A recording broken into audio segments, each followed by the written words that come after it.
क्योंकि सिटी में अंदर जाना, ट्रैफिक, ये वो। So let's hope for the best. ये देखिए ट्रक जो है बहुत अमेजिंग सी चीज़ ले जाता हुआ, ये दिखाता हूँ आपको। पहले तो मैं समझूँ ये है क्या। बस ये देखिए आंध्र प्रदेश में भी इतनी ब्यूटीफुल लेक्स हैं, नीले नीले कलर की, नीला नीला पानी और हाईवे के साथ। Good afternoon guys, and finally I am riding. और अभी यहाँ से मैं आ रहा हूँ आपका सुबह सुबह मैं निकला था चेन्नई से, और तमिलनाडु का अब जो जर्नी है वो ख़त्म, और अभी मैं फाइनल एंटर कर गया हूँ आंध्र प्रदेश में।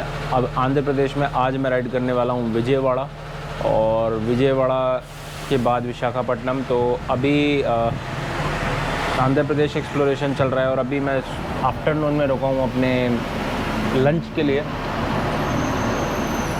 निकला मैं सुबह 11 बजे था, और अभी लगभग 2 बज गए हैं। तो 3 घंटा राइड की है और अभी 4 घंटे और करनी है, तो लगभग शाम के 6-7 बज जाएंगे। और अभी जो मैं पैटर्न फॉलो कर रहा हूँ राइडिंग का, वो सुबह 10 बजे उठ के रात के 11 बजे, सुबह 10 बजे उठ के 11 बजे मॉर्निंग में निकल के शाम के 6-7-8 बजे, मैक्सिमम 7 बजे तक राइड, और लगभग 400-450 किलोमीटर पर डे एवरेज। और एडिटिंग का जो मेरा पार्ट रहता है वो सुबह 4 बजे 3 बजे तक जाता है, तो रात भर जो मेरा एडिटिंग का काम चलता है। और उसके अलावा जो है शूट वगैरह जो सिटीज़ के रहते हैं वो भी सुबह 10 बजे 11 बजे से, मतलब ये सेम पैटर्न है, ये सेम साइकिल चल रही है। काफ़ी टाइम से मैं ट्राई कर रहा हूँ, लद्दाख में भी मैं ट्राई कर रहा था, दिल्ली में भी मैंने काफ़ी ट्राई किया रात को 10 बजे सो जाने का और सुबह 4 बजे उठने का। But may be certain age और सर्टेन प्रेशर्स और सर्टेन एज अ मैन आपके ऊपर बहुत सारी स्ट्रेस रहते हैं, बहुत सारी चीज़ें सोचनी होती हैं जो आप सोशल मीडिया पे नहीं शेयर कर सकते। आपकी बहुत सारी पर्सनल लाइफ की चीज़ें होती हैं, और उन चीज़ों की वजह से मुझे जो सोने का जो मेरा पैटर्न है वो नहीं हो पा रहा। आई ट्राइड माई बेस्ट के, क्योंकि बेस्ट अगर आप जितने भी लोग राइड करने वाले हैं, अगर राइड करना चाहते हैं, बेस्ट पैटर्न यही है कि आप सुबह 4 बजे उठें, 4 बजे वर्कआउट करें, या 4 बजे राइड पे निकल जाएं, और 2 बजे 3 बजे 1 बजे तक आपका बहुत डिस्टेंस कवर हो जाता है, ट्रैफिक नहीं मिलता है। 2021 में मैंने यही पैटर्न फॉलो किया था। तब बात 3 से 4 साल पहले के, स्ट्रेस कम थे लाइफ में और इतना ज़्यादा कुछ सोचने की आदत नहीं थी। अब ओवर थिंकिंग बहुत ज़्यादा हैबिट हो चुकी है, तो उन्हीं चीज़ों की वजह से वही आप 11 बजे सोने लेट रहे हो, 10 बजे सोने लेट रहे हो, और फिर 1 बज जाता है, 2 बज जाता है, फिर आप सुबह उठते हो 8-9 बज जाते हैं। इसमें मेरे काफ़ी दिन वेस्ट हुए। इन्हीं चीज़ों की वजह से जो है मैं बताना चाहूँगा कि फिर ये पैटर्न मैंने शुरू किया, और अब जो है आगे यहाँ से राइड जो है इस तरीके से जाएगी और इस तरीके से चलेगी। तो अब जो है आगे मैं कंटिन्यू करता हूँ अपनी जर्नी, और आप लोगों को आज अपना विजयवाड़ा तक का रूट दिखाता हूँ। व्हाट्स अप गाइस, और सामने है आंध्र प्रदेश। अभी मैं फाइनली पहुँच गया हूँ आंध्र प्रदेश। ओंगोल करके एक एरिया है आंध्र प्रदेश में, जिसके पास में अभी हूँ, और ये पूरा देखिए सामने रेलवे खड़ी है, और ये इंडिया का फ्लैग, ब्यूटीफुल आंध्र प्रदेश। अच्छा, आंध्र प्रदेश जो है ये काफ़ी अलग सा दिख रहा है। ये कोस्टल बेल्ट से है, तो ये coastal belt he, but Tamil Nadu से थोड़ा फ़र्क है, क्योंकि ये अपर पोर्शन में आ जाता है, तो आपको सीनरी में थोड़ा सा फ़र्क दिखेगा। जैसे तमिलनाडु में नारियल के पेड़ भी बहुत सारे थे, केरला में भी बहुत सारे थे, यहाँ पे कंपैरेटिवली ग्रीनरी अलग तरीके की है। तो ये छोटे छोटे डिफरेंसेस जो हैं ये दिखते हैं। और एक अभी यहाँ पे आपको दिख रहा होगा ये मंदिर आता हुआ, तो यहाँ पे तेलुगु कल्चर फॉलो होता है, और तेलुगु कल्चर का यहाँ पे रोल है। तेलुगु भाषी लोग हैं यहाँ पे, तेलुगु बोलने वाले, और आंध्र प्रदेश का अपना एक कल्चर है जो बहुत वास्ट है, बहुत बड़ा है। और यहाँ पे अब आप बोर्ड्स वगैरह पे आपको तेलुगु लैंग्वेज लिखी दिखाई देगी। और ये देखिए यहाँ पे अलग अलग कल्चर का मतलब यही है इंडिया में, कि अब यहाँ पे लोगों का पहनावा बदल जाएगा, भाषा बदल जाएगी, खाना पीना बदल जाएगा, तो बहुत सारे चेंजेस आ जाते हैं state to state wise. That's why India जो है बहुत डाइवर्स नेशन है और बहुत डिफरेंट नेशन है, इसलिए बहुत ज़रूरी है कि हर स्टेट के कल्चर की इज्जत की जाए, चाहे वो केरला हो या चाहे हरियाणा हो।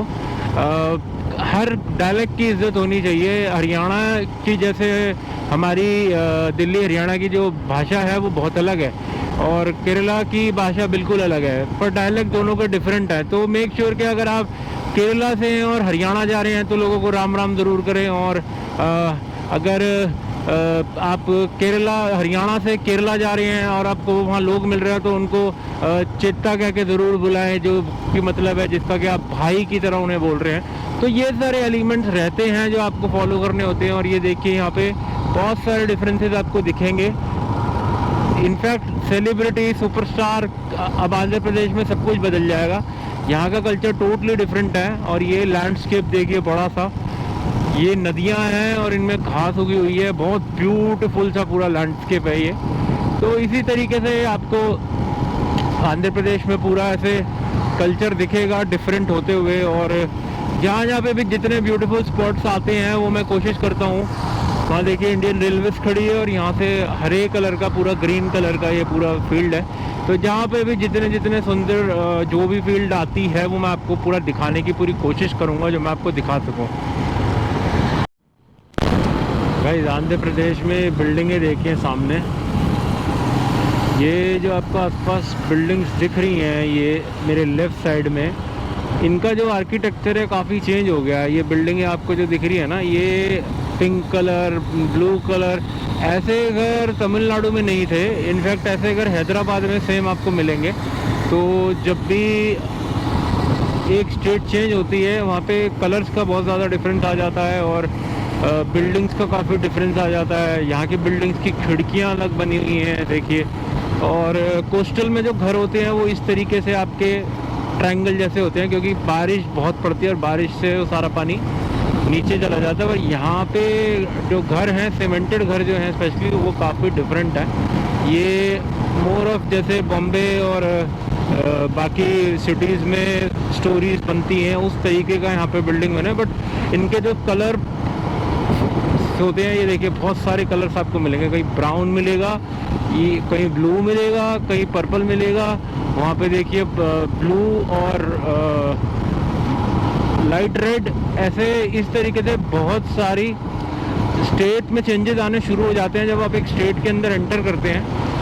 तो ये ब्यूटी है इंडिया की कि बहुत कुछ बदल जाता है। जैसे ही मैं एक स्टेट टू दूसरी, तमिलनाडु से आज मैं जैसे ही पहुंचा आंध्र प्रदेश, तो ये सारे चेंजेस बदल गए। अभी ऐसे ही बदलते जाएंगे। उड़ीसा में अलग होगा, कोलकाता में अलग होगा और ऐसे चेंजेस आएंगे। अच्छा, अब बात कर लेते हैं इस नेशनल हाईवे के बारे में।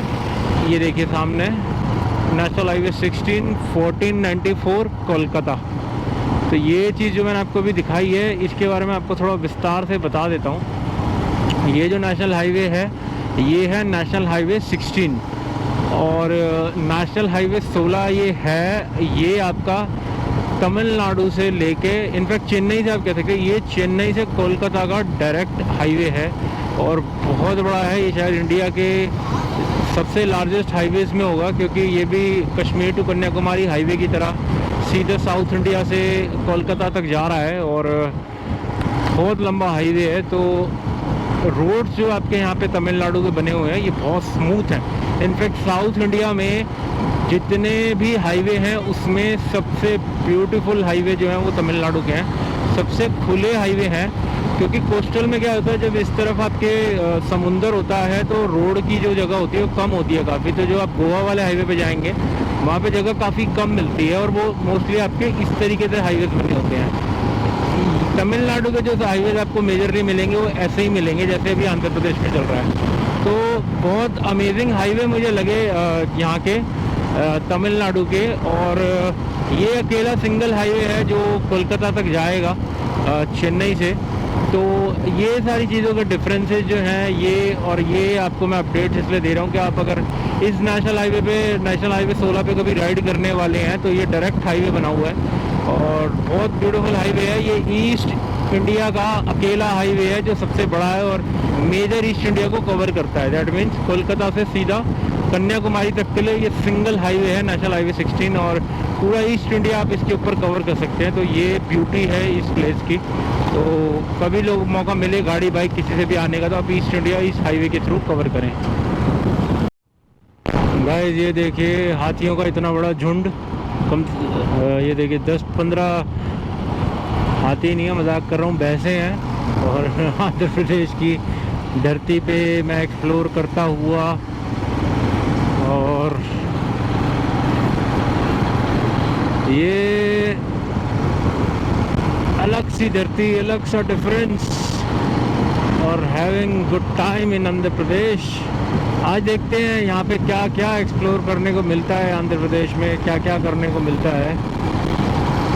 लगभग मुझे बच जाएंगे 6 से 7 मुझे लगभग बच जाएंगे पहुँचते पहुँचते। एंड लेट्स होप कि होटल जो है अच्छे से मिल जाए, इजीली मिल जाए, और अगर हाईवे पे ही मिल जाए तो मुझे ज़्यादा मेहनत ना करनी पड़े, क्योंकि सिटी में अंदर जाना, ट्रैफिक, ये वो।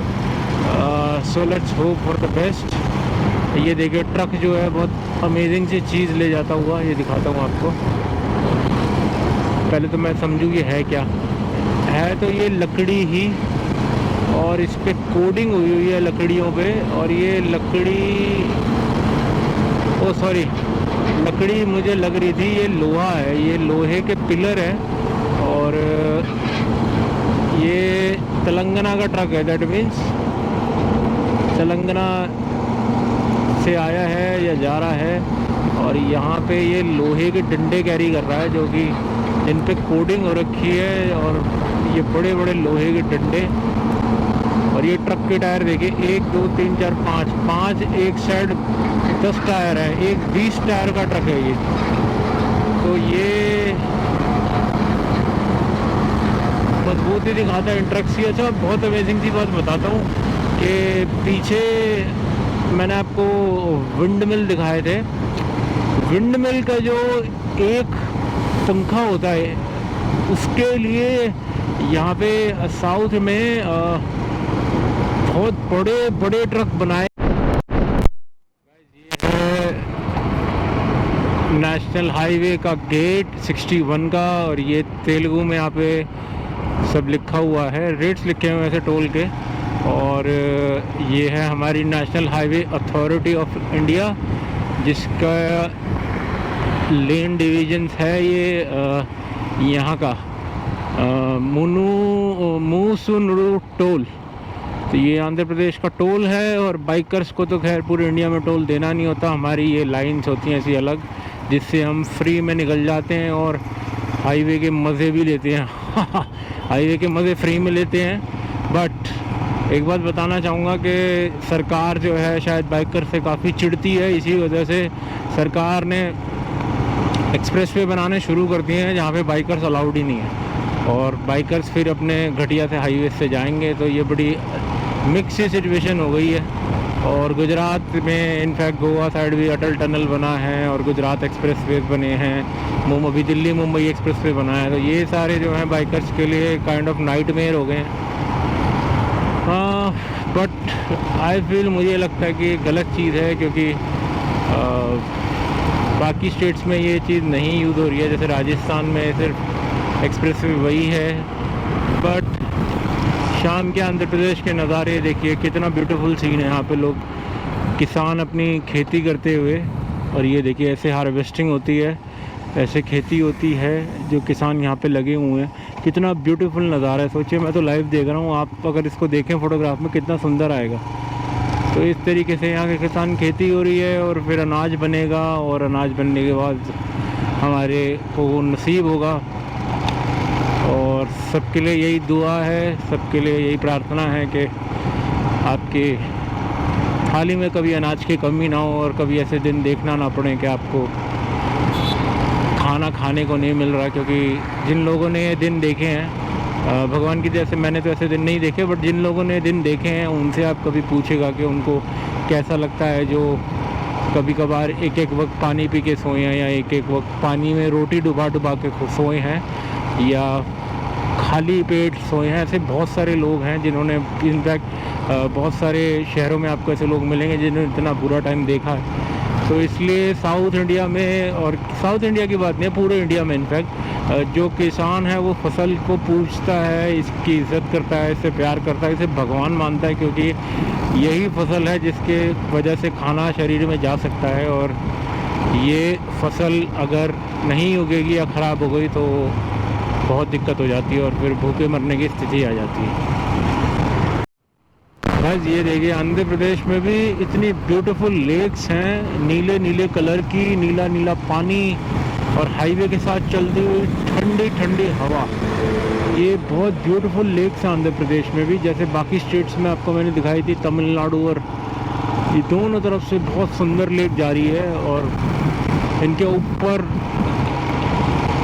पौधे उगे हुए हैं, मतलब प्लांट्स उगे हुए हैं, कुछ वैरायटी ऑफ प्लांट्स होते हैं जो उगते हैं।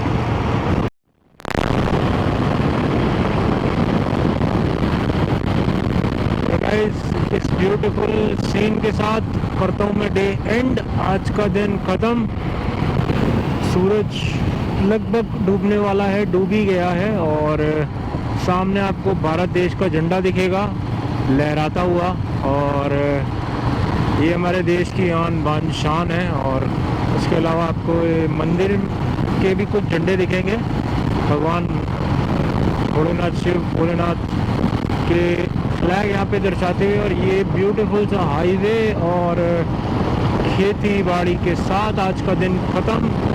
सो guys don't forget to like, subscribe, share the content, और जितना हो सके आप वीडियोस को आगे अपने दोस्तों के साथ शेयर कीजिए ताकि मैं और अच्छा बेहतरीन कंटेंट बना सकूं। तो इसी के साथ ये दिन होता है ख़त्म, और जय हिंद। सो गाइस फाइनली मैं पहुंच गया हूं विजयवाड़ा, और काफ़ी टाइम लग गया।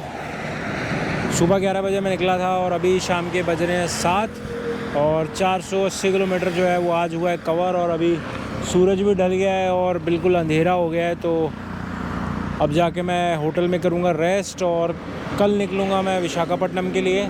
सो Kashmir to Kanyakumari ride is on, and guys make sure कि वीडियोस को शेयर करना, लाइक, सब्सक्राइब करना और ट्रैवल कम्युनिटी को प्रमोट करना ना भूलिएगा, ताकि ज़्यादा से ज़्यादा लोग इस फील्ड में काम कर सकें और ट्रैवल जो वर्ल्ड वाइड एक्सपीरियंस है वो अच्छा हो सके। आप लोग जैसे घर पे बैठे बैठे आज देख पा रहे हैं कि दुबई में लोग क्या कर रहे हैं, कैसे ट्रैवल हो रहा है, क्या हो रहा है। इसलिए बहुत ज़रूरी है कि इस कम्युनिटी को सपोर्ट देना बहुत ज़रूरी है। और इस कम्युनिटी की जो व्यूअरशिप है वो बहुत कम है, बहुत कम लोग ट्रैवल कंटेंट देखते हैं, और इसी का रीज़न है कि इंडिया में जो टॉप के चैनल्स हैं, रोस्टिंग है, कॉमेडी है, वहाँ पे आपको 30 मिलियन 40 मिलियन का यूट्यूब बेस मिलेगा। बट इंडियन ट्रैवल कम्युनिटी जो है उसमें आपको सिर्फ 3 मिलियन के आसपास का मैक्सिमम आपको ट्रैवल कंटेंट क्रिएटर्स का सब्सक्राइबर्स मिलेंगे यूट्यूबर्स के। और सेम अगर आप इंस्टा पे भी जाएंगे तो आपको 1 मिलियन या शायद किसी के 2 मिलियन हो, इस एवरेज में आपको ट्रैवल कम्युनिटी के व्यूअरशिप मिलेगी। तो मेक श्योर कि कम्युनिटी जो है ट्रैवल की बहुत हार्डवर्क करती है, जेब से पैसा लगा के हम लोग ट्रैवल करते हैं, और स्पॉन्सरशिप वगैरह पैसा जितना लगता है वो बहुत ज़्यादा है कंपेयर टू जितना अर्निंग होती है। बाद में हो सकता है पैसा बढ़ता जाए, बट इनिशियल जो ट्रैवल व्लॉगर्स हैं या जितने भी कंटेंट क्रिएटर ट्रैवल सेक्टर में हैं जो बहुत बेस से काम कर रहे हैं, जैसे मैं स्टार्ट कर रहा हूँ, ऐसे बहुत इन्वेस्टमेंट इसकी फील्ड मांगती है। तो बहुत ज़रूरी है, इसलिए आप लोग कम्युनिटी को ज़रूर सपोर्ट करें, और मेरे चैनल को भी लाइक, सब्सक्राइब, कमेंट, शेयर, जितना जो आप चैनल के लिए कर सकते हैं, जहाँ अपने फ्रेंड्स के साथ शेयर कर सकते हैं वो ज़रूर करें। एंड अगर कंटेंट किसी तरीके से बेटर हो सकता है, आपका कोई क्रिटिसिज्म है किसी चीज़ को लेके, आपको कोई अच्छी चीज़ नहीं लगी या कुछ पसंद नहीं आया, या कुछ नया आप देखना चाहते हैं, किसी कम्युनिटी के बारे में बात करना चाहते हैं, तो मेरा इंस्टाग्राम सेम नेम के साथ है, गौरव स्कोप। और उसके अलावा आप मेरे यूट्यूब पे भी कमेंट कर सकते हैं वीडियोस पे, जो भी आपके डाउट्स हैं, जो भी आप जानना चाहते हैं। I am always available because I am doing this for my passion, not only to make money.